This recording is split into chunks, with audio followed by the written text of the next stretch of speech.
Bendiciones chicos, nos encontramos desde la www.radioccp.com junto con Ronnie Kaplan. Él es un vocero oficial de las fuerzas israelitas a nivel internacional y es un gran honor poder tenerte aquí junto con nosotros. Gracias de antemano por haber abierto tus puertas para poder generar esta entrevista. Ronnie, bienvenido. Muchas gracias por tenerme acá, George. Es un gusto estar con ustedes hoy acá en Quito.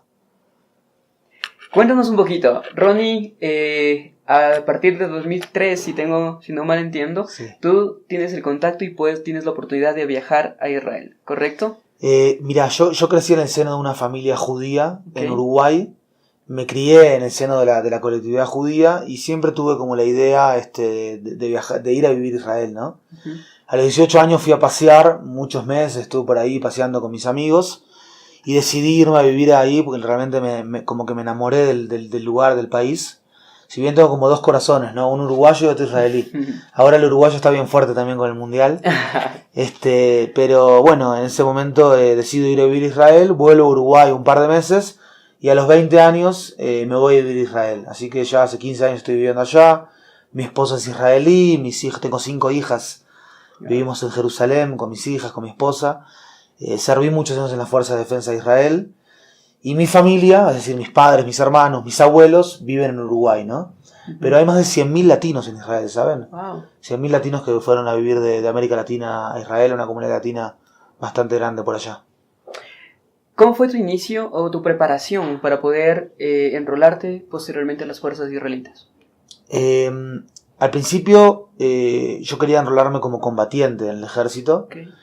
Y como mis padres, mis viejos en esa época son uruguayos, ¿viste? No tenían este tema de ir al ejército, ¿qué? Uh-huh. Entonces intentan decirme, no seas combatiente, esto y lo otro. Terminé definiendo, aunque fui a estudiar primero, desde el punto de vista profesional, estudié economía, ciencias políticas, junto con filosofía y otros temas, y me enrolo como profesional en el ejército.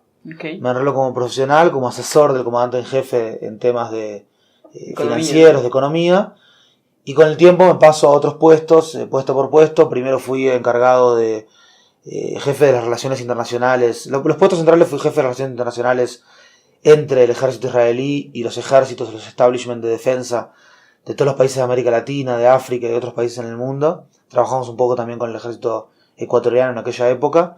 Después fui portavoz del ejército israelí para la prensa hispanoparlante y también para la prensa asiática. Uh-huh. En algunas de las en ese caso me tocó ser portavoz en las últimas operaciones con el Hamas en la Franja de Gaza, si fue pilar defensivo y margen protector. Y mi último puesto en el ejército ya como mayor fue el puesto de jefe del enlace con Naciones Unidas en el límite con Líbano. Eso es todo el trabajo con Naciones Unidas allí en el límite, uh-huh, ¿verdad? En Líbano está el Hezbollah, otro movimiento terrorista que está en el sur del Líbano. Y bueno, y hoy en día salí del ejército en lo que es el servicio activo y hago la reserva. O sea, todos los meses, prácticamente todos los meses voy 2-3 días y sigo siendo el portavoz del ejército, pero solamente en casos de emergencia. Porque en Israel hay una reserva muy grande. Todo el ejército está constituido gran parte está constituido por la reserva. Entonces, en caso de emergencia me pongo el uniforme y soy un militar. Cuando estamos en tiempos de rutina soy un civil como cualquier otro. ¿Por qué seguridad y diplomacia? En el tema de los estudios. Correcto. Esa fue mi maestría porque sentí que Israel tiene mucho para ofrecer del punto de vista. O sea, la imagen de Israel siempre sentí que es algo que no se refleja de una manera lo suficientemente fidedigna hacia afuera. Okay. A veces por falta de esfuerzo de nuestro lado en Israel, a veces por cierta reticencia de algunas poblaciones frente a lo que es el israelí o el judío, ¿no? Uh-huh. Por distintos fenómenos que se pueden analizar, pero sentí realmente que era importante estudiar diplomacia, o sea, cómo reflejar la imagen de Israel o cómo generar contenido inspirador para reflejar la imagen de Israel. Pero por otro lado también entendiendo que vivimos en un barrio bien complejo, ¿verdad? Como es el Medio Oriente, donde los temas de seguridad y el hecho que Israel fue un país durante muchos años que tenía en peligro su existencia, no puede dejarse de lado, ¿verdad? O sea, no se puede dejar de hablar de, que vamos a hablar ahora un poquito aquí en la iglesia, no se puede hablar solamente de la innovación en Israel y decir que todo es color de rosa, sino hablamos también de los temas de seguridad en Israel y los desafíos que tiene Israel en ese sentido. Perfecto. Un poco haciendo alusión al tema de seguridad y diplomacia, a veces tenemos un concepto equivocado, porque creemos que el tema de seguridad solo tiene que ver con filtros, solo tiene que ver con cerrar fronteras o algo por el estilo. Pero también seguridad es como una preparación, ¿estoy correcto? Y por medio de la diplomacia es como abrir las fronteras y también saber sacar lo mejor en este caso, de un estado como Israel, ¿correcto? Sí, o sea, cuando hablamos de seguridad hablamos del tema de que hay un ejército que el servicio es obligatorio en Israel, los jóvenes, hombres y mujeres a los 18 años van al ejército. El ejército, no por decirlo, no de forma militarista, sino realmente, o sea, de forma esencial, yo diría que las fuerzas de defensa de Israel forman mucho al joven. Un joven ya a los 18 años logra tener de repente una capacitación para hacer un plan que adecue medios con fines. Un joven es una persona que muchas veces logra, o sea, tiene que tomar decisiones en situaciones de incertidumbre a los 18 o 19 años. Capaz a los 19, 20 años está liderando un grupo de personas que tiene que tener la responsabilidad, ¿verdad?, para liderar ese grupo de personas. Muchas veces también todo lo que es el liderazgo que uno aprende en el ejército, ¿verdad? El liderazgo es importante.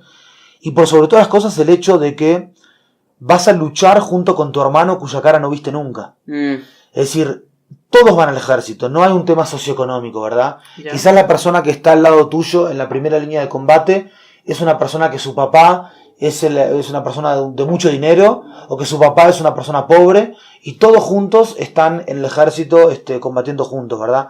Y ese hábito de darle a tu sociedad, de darle a tu colectivo en el que vivís, tiempo de tu vida en el momento que salís de la secundaria, del liceo, ¿cómo se dice secundaria en ecuatoriano? Universidad, no sería colegio. El colegio, sí, en el momento de salir del colegio, el tema de voluntariamente ir al ejército y dar todo eso, ¿verdad?, es algo que forma mucho a la persona. El ejército es como una universidad de la vida. Entonces, en el sentido de seguridad, por ese lado también es algo que es un agente socializador y es positivo para la formación de una sociedad con bases fuertes, con bases, digamos, también de eficiencia y de capacidades. Pero por otro lado también la seguridad muchas veces significa, de repente, hablando ya en otros términos de seguridad, porque es un término amplio, a veces significa ser proporcionales entre la libertad de las poblaciones árabes palestinas, entre los derechos de las poblaciones árabes palestinas a sus libertades individuales, a sus derechos, y los derechos de la población israelí de tener seguridad, de poder vivir seguros. Y el ejército muchas veces lo que hace es tomar decisiones para que eso sea algo proporcional, ¿verdad? Tiene que ser proporcional el uno con el otro, de manera de disminuir al mínimo las libertades del uno y el otro en ese sentido, ¿me explico? Así que por ese lado el tema de seguridad. Perfecto, supremamente claro. Topemos un poco los temas que vamos a hablar y que podamos tener la oportunidad de escucharte. Hoy hace poquito vamos a tener el tiempo de poder explayarte en estos temas, pero vamos a topar el Islam y la influencia del terrorismo. Un tema bastante controversial, ¿no? ¿Qué nos puedes decir justamente de ello? Como una pastilla, nada más. El terror ha estado desde antaño presente en el Medio Oriente, y Israel fue durante muchos años la primera línea de la lucha contra el terror. Occidente no lo veía de esa manera, el mundo occidental, pero en los últimos años lo que estamos viendo es que el terror está yendo hacia afuera de Israel. Lo vemos cada vez más presente en Europa, lo vemos cada vez más presente también en el mundo árabe, en el mundo musulmán. Entonces yo creo que el mundo comprende de que si bien la enorme minoría de musulmanes son terroristas, la enorme mayoría de terroristas son musulmanes. Y el mundo hoy en día está viendo a Israel como un lugar donde se puede aprender antiterrorismo, donde se puede saber cómo luchar contra el terror. Y en ese sentido Israel pasa de ser un perjuicio a un beneficio en tema de la lucha contra el terror a los ojos del mundo. Eso es un elemento positivo hoy en día que estamos viendo en lo que ha pasado en el Medio Oriente en los últimos 7-8 años. Perfecto. Me llamó mucho la atención el juego de palabras que utilizaste, que la enorme mayoría de terroristas, o mejor dicho, la enorme minoría de terroristas son... O sea, la enorme minoría de musulmanes son terroristas, pero la enorme mayoría de terroristas son musulmanes. Perfecto. Y hay un problema allí con la forma de concebir la sharia, la ley islámica, y las lecturas más radicales, lo que es la ley islámica, que llaman a crear un califato, que es un país regido por la ley islámica, por la sharia, que nos devolvería 500 años para atrás prácticamente en lo que son los derechos individuales, etcétera, etcétera. Y eso es uno de los problemas que han sucedido en el Medio Oriente en los últimos años nomás. Entonces, como pueblo israelita, tienen la responsabilidad también de ser ese entrenamiento para el resto del mundo y la preparación para el resto del mundo para afrontar este tipo de situaciones, ¿correcto? Sí, es correcto, pero es bien intrincado hoy en día, porque el derecho internacional muchas veces te limita mucho en la forma que vos podés luchar contra el terror. Y la lucha contra el terror, cómo hacerlo de una manera correcta, no es un librillo de escuela que esté ahí escrito de cómo hacer para luchar contra el terror, sino que son muchos dilemas y muchas cosas. El terror muchas veces se utiliza a sus habitantes, su población, como un escudo humano, ¿verdad? De repente te esconden un depósito de armas, de cohetes, de misiles que van a ser lanzados de un centro de población civil de la franja de Gaza, el Hamas, o del sur del Líbano, el Hezbollah. Un centro de población civil de ellos hace un centro de población civil israelí. Ahora, ¿cómo hace Israel para evitar eso? Si eso está en el techo de repente de una casa donde vive una familia. Entonces la doctrina que se genera frente a eso es una doctrina bien intrincada, que llama realmente a cuidar por un lado el derecho internacional, pero por otro lado a ser contundentes y terminar ganándole a un bando, a un rival, que muchas veces el sufrimiento de su propia población es la mejor herramienta para que ellos ganen la guerra de la propaganda. Muy complejo, muy fuerte, porque hay varias situaciones que uno no alcanza a percibirlas, sino en ese momento, ¿no? Claro. Como a veces hacer sacrificios, tristemente, por la seguridad de la mayoría. Exacto. Otro tema que vamos a topar es Israel, un estado de innovación y emprendimiento. Y aquí la palabra emprendimiento es la que me llama más la atención. Innovar, bueno, tenemos claro, pero emprender es algo que muchas veces nosotros también como pueblo cristiano nos hemos detenido. Y es momento de empezar a romper ese esquema, a salir de ese cubículo y empezar a tomar posesión de aquellas cosas que por derecho nos pertenecen y empezar a conquistar aquellas cosas que nos hemos dejado ganar o el terreno que nos hemos dejado arrebatar. Yo creo que en Israel el tema de emprender, de crear, de innovar ha sido, primero que nada, una bendición de Dios. Totalmente. Pero yo diría que es una especie de sociedad entre Dios y el hombre. Porque Israel, o sea, y tiene dos bases. Una es el propósito y los sueños, y la otra es la necesidad y la necesidad de desarrollar un país, ¿verdad? El pueblo judío vivió ininterrumpidamente en la tierra de Israel desde antaño, desde la conquista de Josué, por intermedio de Jericó. ¿Te acuerdas de la prostituta Rahab que tenía la... ¿sí? Correcto, y ella fue la que permitió. Exacto, la que fue la que permitió. Desde entonces el pueblo judío vive en la tierra de Israel. Pero en el año 70 de la era cristiana, se destruye el segundo templo de Jerusalén a manos de los romanos. Y gran parte de los judíos comienzan a desperdigarse por más de 70 naciones. Algunos se quedan en algunas ciudades en Israel y quedan allí. Pero los judíos comienzan a fines del siglo XIX a volver a la tierra de Israel. Y en el momento que empiezan a volver a la tierra de Israel, vuelven a la tierra a la cual se habían exiliado sus antepasados. Ahora, cuando llegan a la tierra de Israel, ven sobre la que habían orado más de 2000 años, por la situación climática, por no olvidar Jerusalén, oraban 2000 años estaban orando hacia el lado de Jerusalén, ¿verdad? O sea, hacia la dirección de Jerusalén. Algunos vienen, se sientan en una piedra y dicen: Señor, Dios, ¿esta es la tierra prometida? Si acá la mayoría es desierto, hay mucha piedra, hay poca agua, no hay un mercado regional para la exportación, poblaciones que viven aquí en la zona son reticentes al regreso del pueblo judío a la tierra de Israel. Acá no hay nada. Muchos se pararon y se fueron.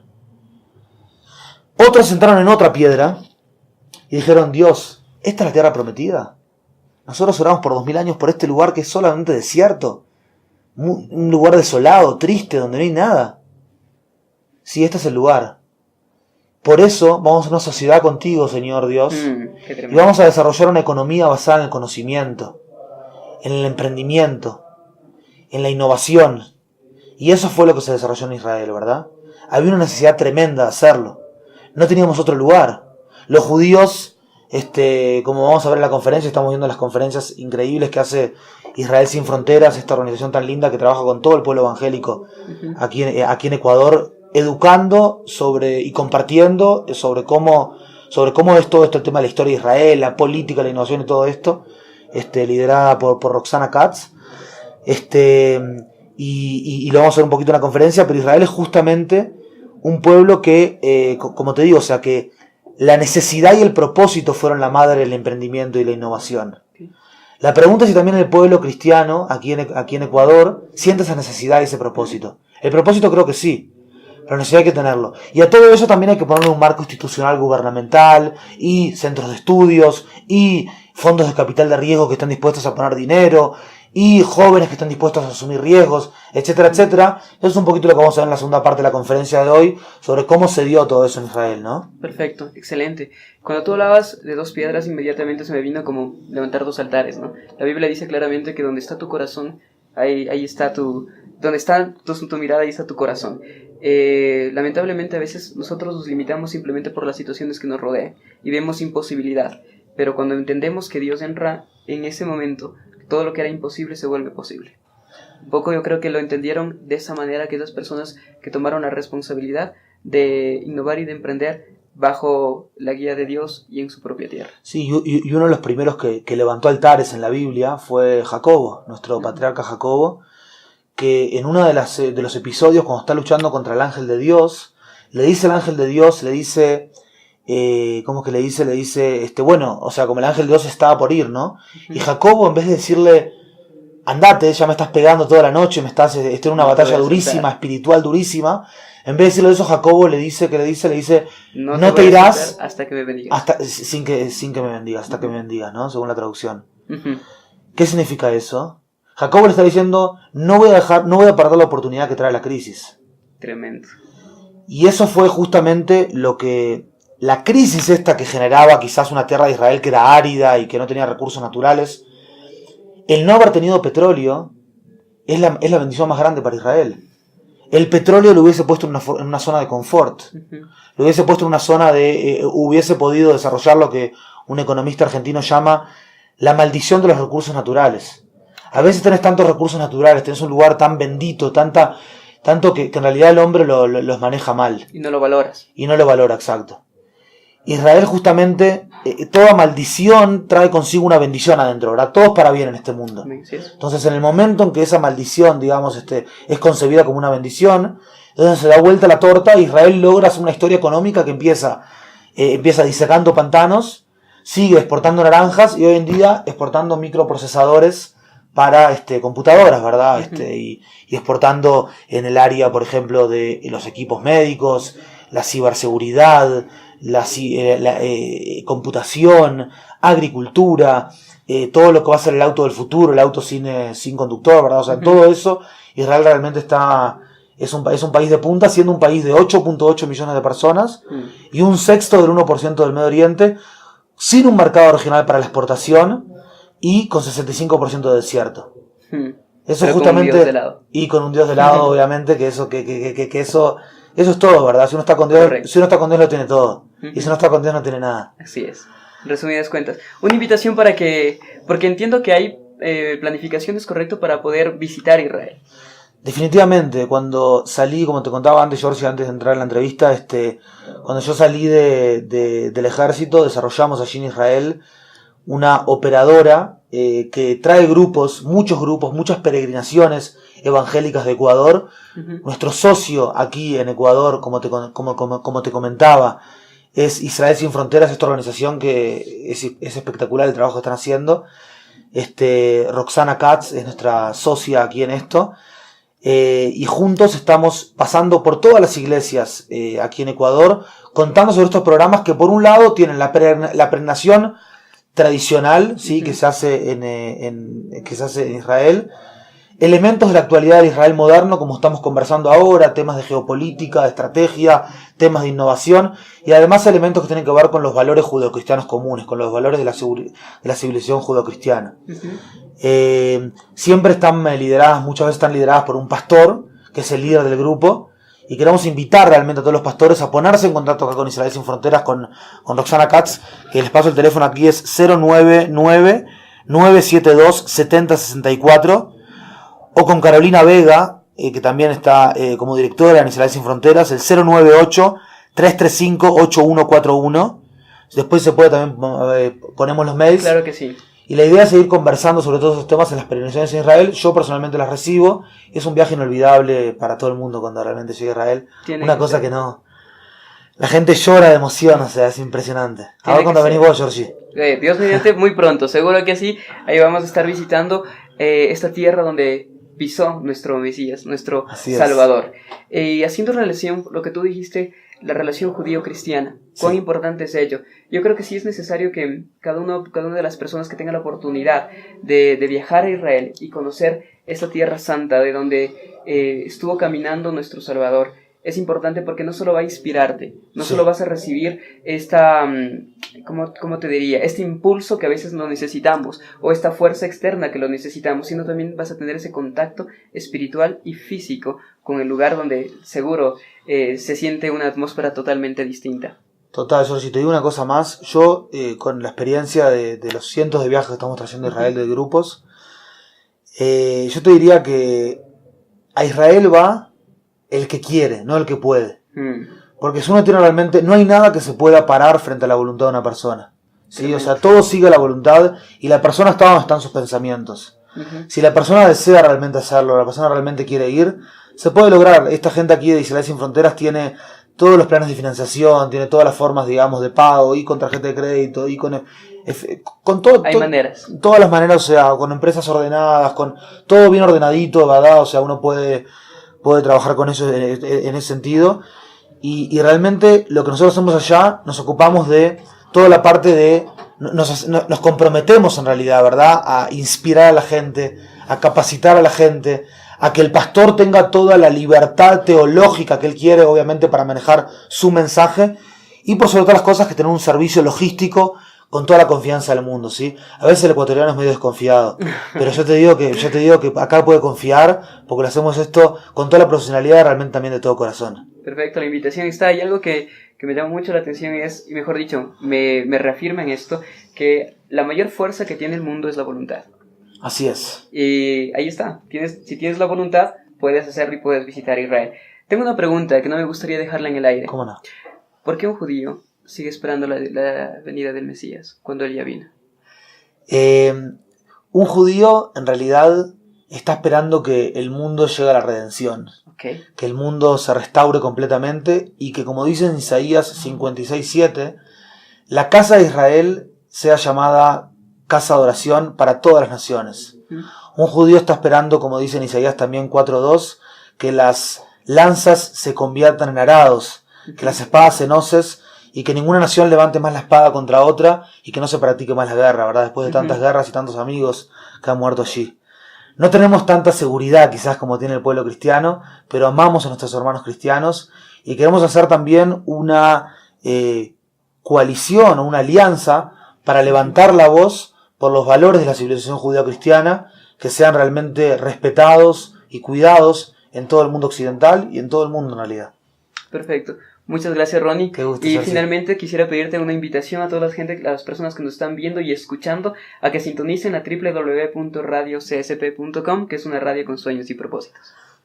Quiero invitar a todos a que sintonicen la radio www.radiocsp.com, porque es una radio, así como el Estado de Israel, una radio con propósitos y con sueños. Si uno tiene propósitos y sueños, puede llegar muy muy lejos. Saludos. Chao, chao.